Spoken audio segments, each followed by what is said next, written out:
She's been nominated for over 75 awards and she's won 34 of them, including an Academy Award and a Golden Globe. Emma Stone is a massively successful actress, but just how did she get that net worth over $30 million?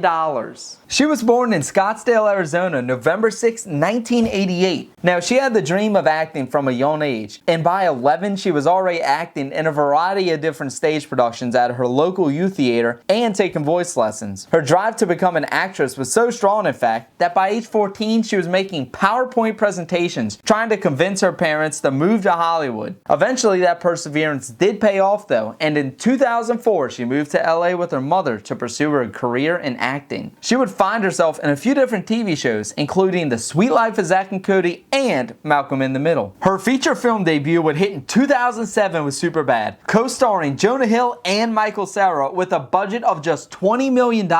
This movie went on to gross $170 million, so it had a pretty good return on investment. From here, she kept on getting more and more roles, growing ever more popular. In 2009, she was actually in 3 separate films, being Ghost of Girlfriends Past, Paperman, and the ever-lovable Zombieland. Paperman was released in not 1, not 2, but 3 different theaters, making a massive amount of $13,514. This film also starred Ryan Reynolds, so we're not really sure why it didn't have a wider release. But if you do know, be sure to let us know in the comments down below. Back to Stone's movies that actually made more than 5 figures. Combining Ghost of Girlfriends Past and Zombieland, these 2 movies brought in over $204 million worldwide. While 2009 was a busy year for the actress, 2010 would finally see her grabbing that leading role. Easy A was released in September and saw some good reviews. With an estimated budget of $8 million, this film went on to gross $75 million worldwide. Now, it's not a huge number, but turning $8 million into $75 million would definitely be considered a good weekend for me. 2011 was yet another triple feature for the actress. Her films this year included Friends with Benefits, Crazy Stupid Love, and The Help. Friends with Benefits made $149, Crazy Stupid Love brought in $145, and The Help took the top spot that year with an impressive $216 million.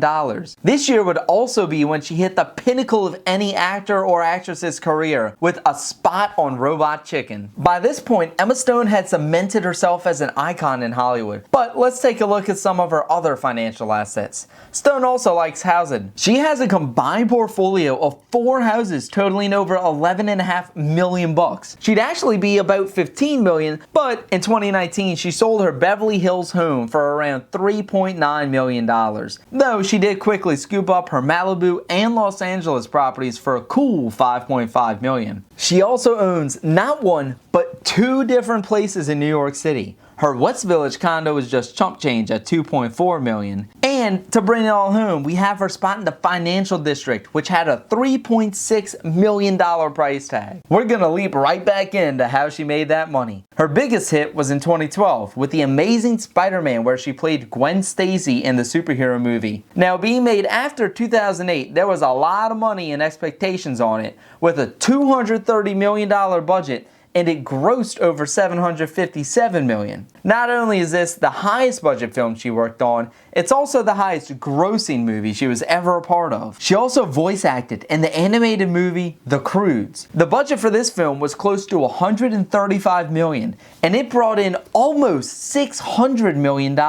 Following this, The Amazing Spider-Man 2 would swing into theaters along with its $200 million budget. Now, this one didn't do as hot as the first one, and it only seemed to gross around $700 million. Aloha was an interesting film that I feel is worth talking about. Released in 2015, it features some heavy hitters, including Bradley Cooper, Emma Stone, Alec Baldwin, and Bill freaking Murray. However, it only had a $37 million budget and flopped, grossing only $26 million worldwide. You'd have thought that with all that star power, they'd have certainly made more than that. One of Stone's most well-known recent films was La La Land. Costing only $30 million to make this movie, it would gross $448 million, which is nearly 15 times the amount that they spent making it. Her performance for this one would go on to win her an Academy Award, a Golden Globe, and the Screen Actors Guild Award for Best Actress. Following these wins, she would go on to star in a few shorts,